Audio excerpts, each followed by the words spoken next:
안녕하세요. 우리를 끝까지 사랑하시는 하나님 아버지의 마음을 누리시기를 소망합니다. 쉽고도 정확하게 또 알차고 재미있게 하나님의 말씀을 가슴 깊이 새기는 시간, 소문난 성경교실의 이성훈 목사입니다.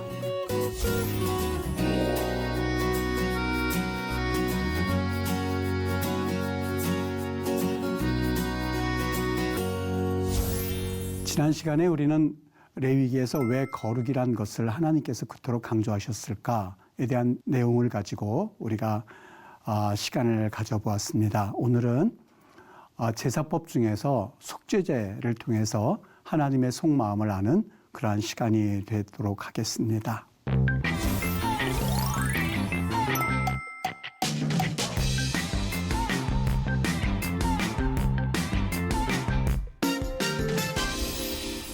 오늘은 여러분 우리 제사법에 대해서 좀 같이 이야기를 나눌 텐데요. 이 성경에 보면 하나님의 대원칙이라고 하는 것이 있습니다. 이를테면 여러분 물은 위에서부터 아래로 흐르지 아래에서 물 위로 흐르지는 않죠. 어떻게 보면 자연의 대원칙과도 같죠. 레위기에서 대원칙이 하나 있습니다. 이 세계를 세 가지 단계로 나누는데 지금 보시는 것처럼 거룩과 정결과 부정 이렇게 세 가지 단계가 있다고 이야기를 하고 또한 그 단계에 맞춰서 이 거룩에 대한 이야기도 하고 정결에 관한 이야기도 하는 것을 볼 수가 있습니다. 이를테면 부정에서 정결로 가는 것 이런 하나의 일정한 법칙이라는 것이 있습니다. 이를테면 정결에서 부정으로 가는 것은 쉽습니다. 그냥 죄를 범한다든지 우리가 또한 알지 못하는 사이에 내가 부정한 것에 닿게 된다든지라고 한다면 우리는 부정으로 금방 갈 수가 있는 것이죠. 근데 부정에서 정결로 가는 법은 어떻게 할까라고 하는 내용을 우리가 성경에서 레위기를 통해서 우리가 배우게 되는 것이죠. 하나의 큰 원칙이 있다고 말씀을 드렸는데 이를테면 누가복음 6장 44절에 나무는 각각 그 열매로 아나니 가시나무에서 무화과를 찔레에서 포도를 따지 못하느니라 라는 말씀을 우리에게 던져주고 있습니다. 여러분 가시나무에서 무화과 나무 따는 것이 가능할까요? 아니요, 힘듭니다. 찔레에서 포도 열매 따는 것이 가능할까요? 아니요, 불가능합니다. 만일 여러분 가운데 왜 가시나무에서 무화과를 못 따죠? 라고 한다면 여러분 그것은 사실 그 다음부터는 이야기가 되기 힘든 겁니다. 여기 성경에서 이러한 원칙에 관한 이야기를 하는 것처럼 이 죄에 대해서는 또 하나의 아주 큰 원칙이 있습니다. 어떤 원칙일까? 성경은 이렇게 말합니다. 사망이 쏘는 것은 죄요. 욕심이 잉태한 즉 죄를 낳고 죄가 잉태한 즉 사망을 낳느니라. 죄의 삭은 죄의 값은 이 뜻이죠. 죄를 지으면 죄에 대한 그 대가를 치러야 되는데 그 대가가 뭐예요? 죽음이라는 거예요. 여러분 이거 왜 너무 혹독하지 않습니까? 죄를 지었다고 해서 죽는다니요. 이것은요. 왜 물이 아래에서 위로 흐르지 않는 거죠? 왜 가시나무에서 무화과를 따지 못하는 거죠? 왜 찔레에서 포도열매를 따지 못하는 거죠? 라고 하는 것과 똑같습니다. 하나님께서 죄에 대해서 대원칙을 세워주셨는데 여러분이 그것을 받아들이든 혹은 받아들이지 않든 성경은 아주 큰 원칙을 세워놓았습니다. 죄를 지으면 죽음이야. 죄에 대한 대가는 죽음이야. 다른 방법은 없어 하는 것을 하나님께서 원칙을 세워놓으셨어요. 그런데 이 원칙과 더불어서 또 다른 원칙이 있는데 죄는 곧 죽음이거든. 그런데 너희들이 죽지 않기를 원한다면 한 가지 방법은 있어. 율법을 따라 거의 모든 물건이 피로써 정결하게 되나니 지금 이 죽음이라는 것이 있는데 이 죽음과 피라고 하는 무언가 상관관계가 있는 것을 하나님께서 던져주세요. 피 흘림이 없은즉 사함이 없느니라. 즉 죄는 곧 죽음인데 이 피 흘림을 통하여서 하나님께서 무언가를 이루시겠다고 하는 것을 우리는 아직은 잘 이해가 안 되더라도 히브리서에서 말씀하고 있구나 하는 것을 느껴볼 수가 있어요. 여러분 오늘 본문의 내용을 다시 한번 덮어보면 이렇습니다. 죄의 값은, 죄의 대가는 죽음이거든요. 죽음인데 여기에 죄 사함을, 죽지 않을 수 있는 한 가지 방법이 있는데 그 방법이 무엇일까라고 하는 것을 우리에게 직설적으로 말씀하시는데 그것은 피라는 것이 있어. 여러분 사실 이것도 잘 이해가 되지는 않아요. 몇 년 전만 했었어도 글쎄 왜 피일까? 물론 하나님께서 원칙은 세워놓으셨지만 사실 우리는 왜 피로써 이 죽음을 해결할 수가 있고 죄를 해결할 수 있는지 우리는 사실 잘 이해가 되지 않았어요. 그런데 창세기 3장 1절에 보면 우리 인류가 죄를 지었어요. 아까 뭐라고 그랬죠? 죄는 곧 죽음이에요. 그런데 이것을 안타깝게 생각하시는 하나님이 우리에게 피에는 생명이 있어. 피에는 우리 죄를 해결할 수 있는 어떤 방법이 있어 하는 것을 그 당시 창세기를 기록할 당시 아직 과학 문명의 피가 면역 기능이 있고 영양분을 공급해주고 그런 걸 전혀 모를 때에 우리에게 그 시대에 맞게끔 상징적으로 보여준 사건입니다.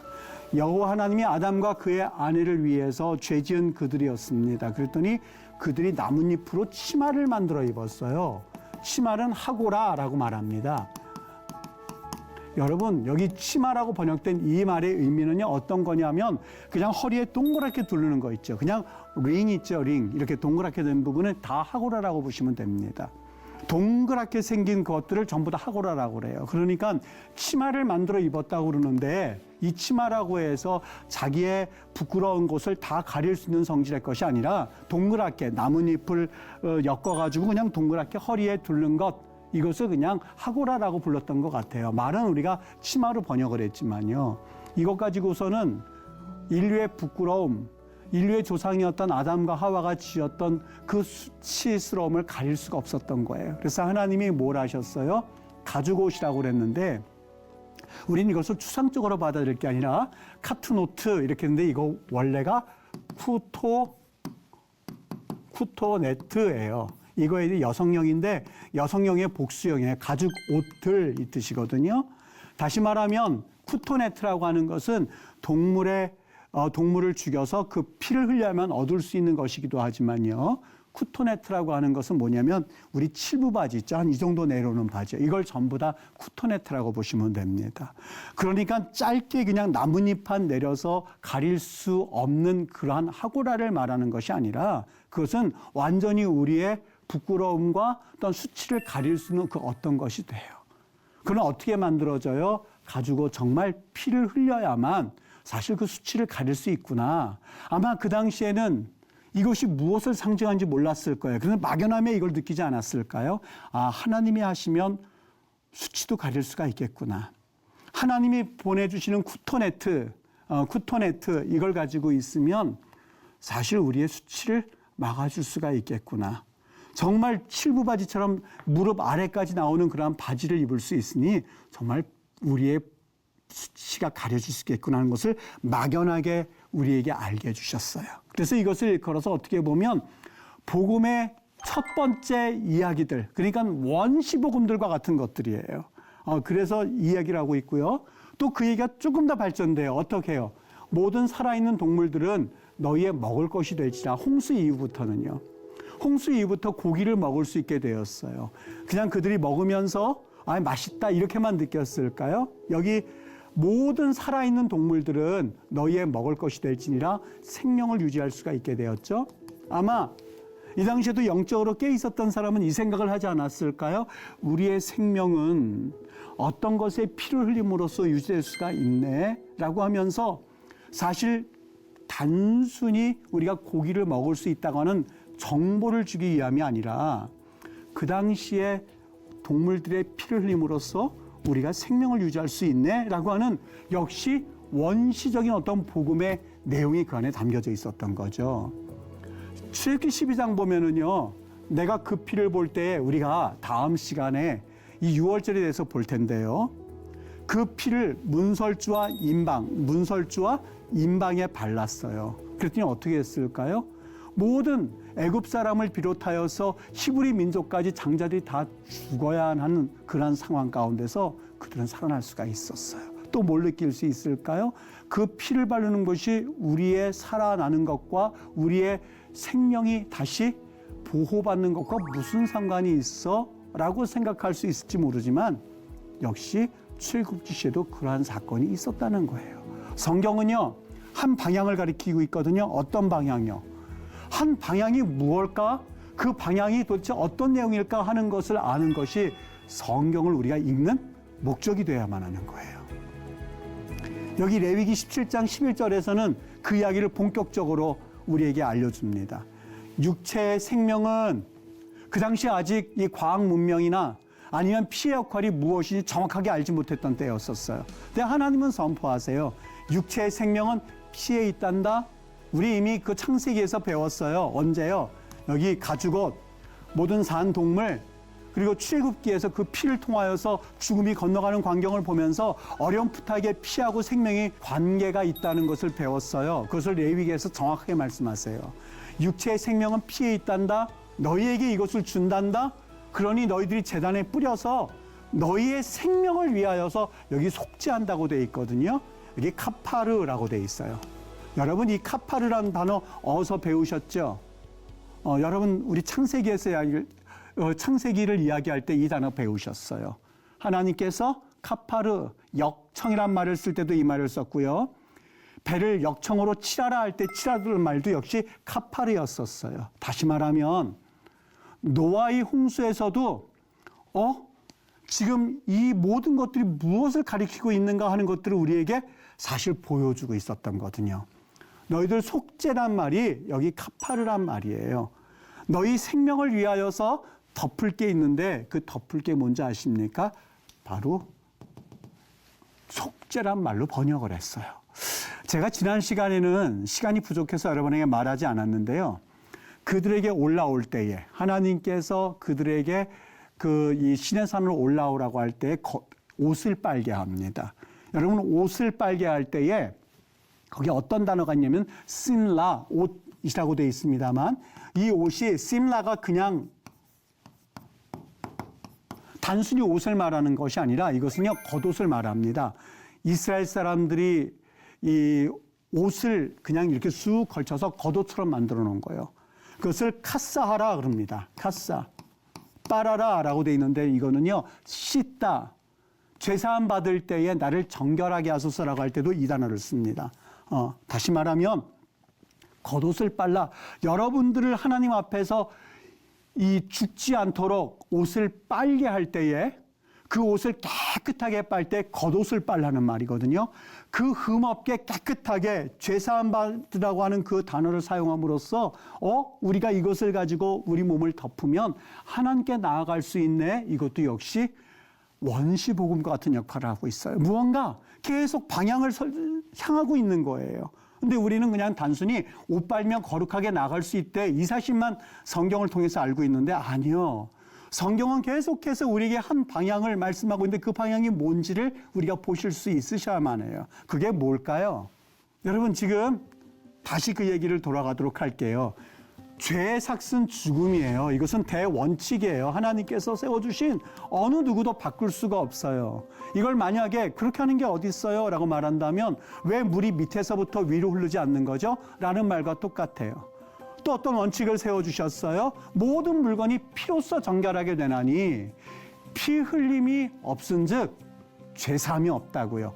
피하고 죄삭 죽음과 관계가 있는데 이 관계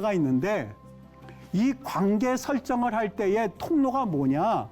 통로가 바로 이 제사였었어요. 그게 통로예요.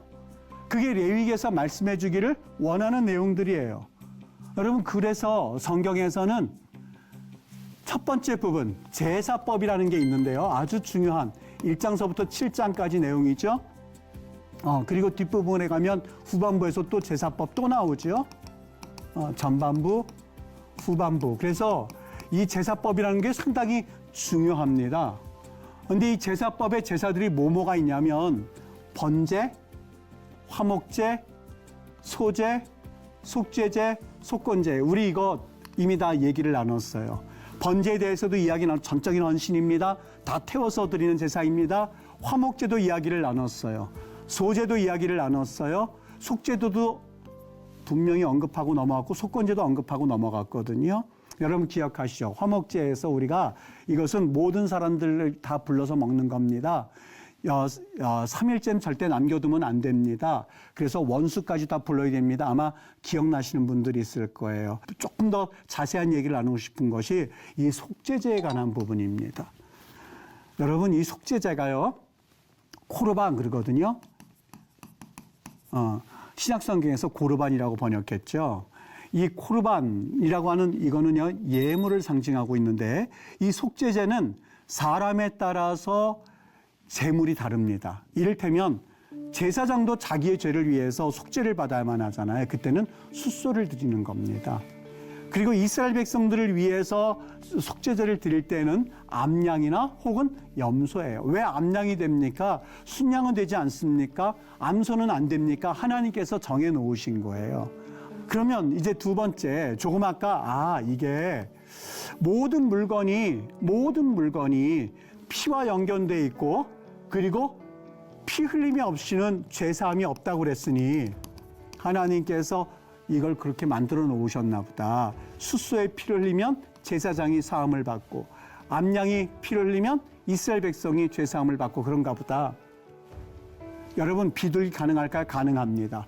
레위기 5장 7절 보면 암양과 숫소 드릴 수 있을 만한 능력이 부족한 사람들은 역시 비둘기를 제물로 드릴 수가 있었어요. 여기까지는 됐어요. 그러면 한 가지 더 물어볼게요. 만약에 비둘기도 드릴 수 있는 능력이 없다면 어떻게 할까요? 그러면 하나님 앞에 제물을 못 드리는 걸까? 레위기 5장 11절 말합니다. 만일 그의 손이 산비둘기 2마리나 집비둘기 2마리에도 미치지 못하면 그의 범죄로 말미암아 그가 죄를 지었는데 고운 가루 10분의 1 에바를 하에파 예물 코르반으로 가져다가 속죄제물 레하타트 속죄제물을 말한 겁니다. 속죄제를 드려라. 아니 하나님 이게 무슨 말씀이세요? 하나님 분명히 원칙 세우셨잖아요. 어떻게 해요? 너희들 죄를 지으면 죽음이라고 그랬고 이것을 해결하기 위해서는 피 흘림이 있어야 된다면서요. 이거 하나님께서 주신 대원칙이잖아요. 그런데 왜 하나님 갑자기 이 산비둘기를 드린다고 하는 것까지야 이해가 돼요. 비둘기에도 피가 나오지 않겠습니까? 그런데 이 산비둘기를 드리지 못하면 어떻게든 산비둘기는 구해와라 그러셔야지 고운 가루 10분의 1이라뇨. 10분의 1 에바라뇨.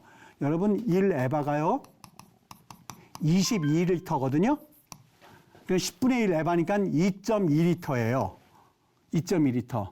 이게 한 대박으로 했을 때 우리가 일반적으로 쓰는 대박 있죠. 이게 한 1.8리터가 됩니다. 그러니까 대충 따져보면 한 10분의 1 에바는 한 대박 정도. 그걸 가지고 제사를 드리면 이 뜻이에요. 어떻게 한다고요? 하나님께서 말씀하셨어요. 이는 하나님께서 속죄 제물로 드리라고 했던 거예요. 속죄 죄라고 하나님께서 인정해 주시겠다는 거예요.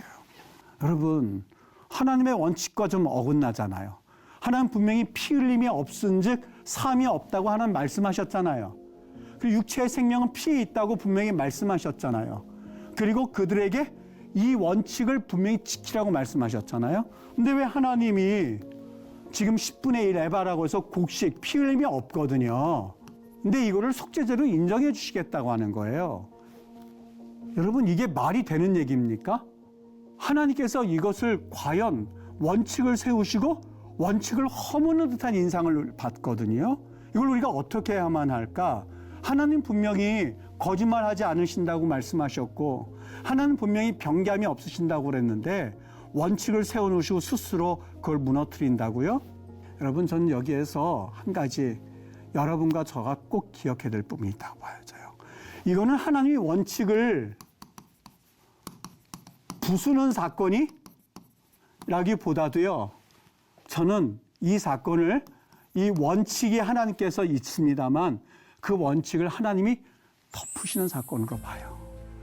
여러분 그만큼 하나님은 자신의 죄에 대해서 사함받기를 원하는 이들에게 나 소 못 드리는데요. 그래 그럼 양으로 드릴래? 양도 능력이 안 되는데요. 그럼 비둘기로 할래? 하나님 너무 죄송한데요. 난 비둘기도 안 돼요. 그래. 하나님께서 자신의 원칙, 가시나무에서 무화과를 따지 못하고 찔레에서 포도나무를 따지 못할 거야 라고 하는 그런 원칙과 같은 말씀이 있었는데, 피 흘림이 없으면 사함이 안 돼 라고 하는 그 원칙을 하나님께서 덮으신 사건이에요. 하나님의 눈물을 우리가 볼 수 있는 그런 내용이거든요. 하나님이 죄를 그토록 미워하시고, 죄가 있으면 하나님과 교제를 성막에 들어오지 못하는, 그리고 하나님과는 관계가 없는 우리 인간들을 향하여서 내가 원칙을 세워놓았는데 그 원칙을 부순다기보다도 나 그 원칙 덮을래. 하나님께서 우리를 그토록 초청하시고 또 우리를 바라보시고 또 우리를 안으시려고 하는 하나님의 눈물을 저는 그 구절에서 볼 수 있었던 것이죠. 이사야장 선지자는 이렇게 말합니다. 이사야 선지자가 자신의 언어로 이거를 표현하고 싶었던 거예요. 어떻게 해요? 여호와께서 말씀하시되 오라 오라 우리가 서로 변론하자. 너희의 죄가 주홍 같을지라도 눈과 같이 휘어질 거야. 진홍같이 붉을지라도 양털같이 될 거야 라는 말로 표현했거든요. 이미 다 알고 있는 말씀이시죠. 그런데 여기 오라라고 할 때에 레후라고 말합니다. 와라라고는 명령형이에요. 할라라고 하는 것에 대한 명령이야. 레후 와라. 근데 여기 뭐가 있는지 아십니까? 나가 있어요. 이 내용의 의미는요, 플리스란 말로 번역을 했습니다만, 쉽게 번역한다면 제발 이렇게 우리가 표현을 하고 있습니다만 하나님의 간절한 바람이 거기 담겨져 있거든요.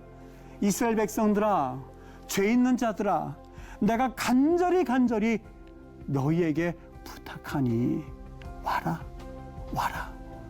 여러분, 하나님께서 조금 전에 비둘기를 가지고도 자신의 죄를 할 수 있을 만한 재정이 되지 않는 사람들에게 내가 너희들 10분의 1 에바를 가지고 제사를 드린다 하더라도 내가 널 인정해 줄게 라고 하는 마음을 우리가 거기서 보게 되는 것이죠. 여러분, 하나님은요, 원칙 깨시는 사건이 단순히 이 사건만 있을까요? 하나님이 하나님으로서 사실 동등됨을 취할 분이세요.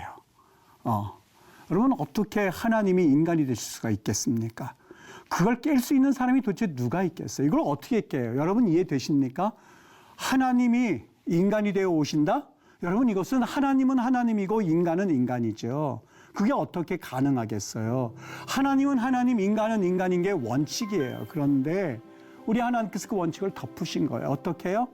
동등됨을 취할 것으로 여기지 아니하시고 우리 하나님께서 자기를 비워서 종의 형체를 가지셔서 사람들과 같이 되었던 거예요. 여러분, 이것은요, 이성으로 이해하려고 해도 이해가 되지 않는 사건이에요. 아무리 이것을 설명하려고 하더라도 사실 설명이 안 돼요. 어떻게 해요? 하나님, 어떻게 곡식 제사를 가지고 하나님이 속죄제를 드리라고 하는 거예요? 이해가 안 되죠.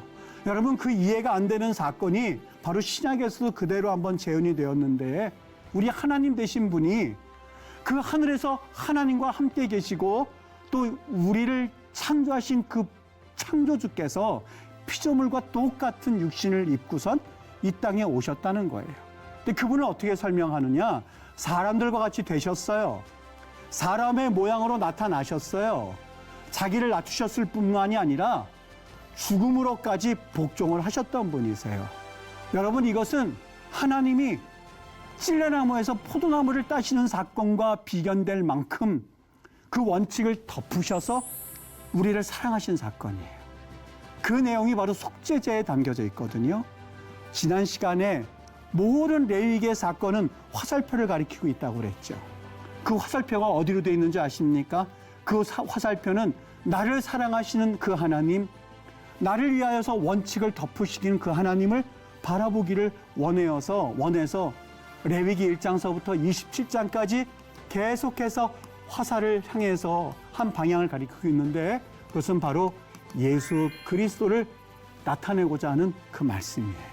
여러분, 단순히 레위기를 읽으시면서 그렇지, 제사법은 이렇지, 그들의 절기를 이렇게 지키지라고 하는 어떤 팩트만 여러분 알려고 하실 것이 아니라 그 제사와 그 팩트가 무엇을 상징하고 있는지 지금 여기 속죄제만 여러분에게 설명을 드렸습니다만 속건제도 그렇고 화목제도 그렇고 소제도 그렇고 번제도 그렇고 사실 한 방향으로 가리키고 있거든요. 무엇을 가리키고 있는가 하는 것들을 우리가 하나하나 여러분들이 살펴보신다면 레위기에서는 우리에게 주고자 하는 놀라운 말씀들을 발견하시게 될 겁니다.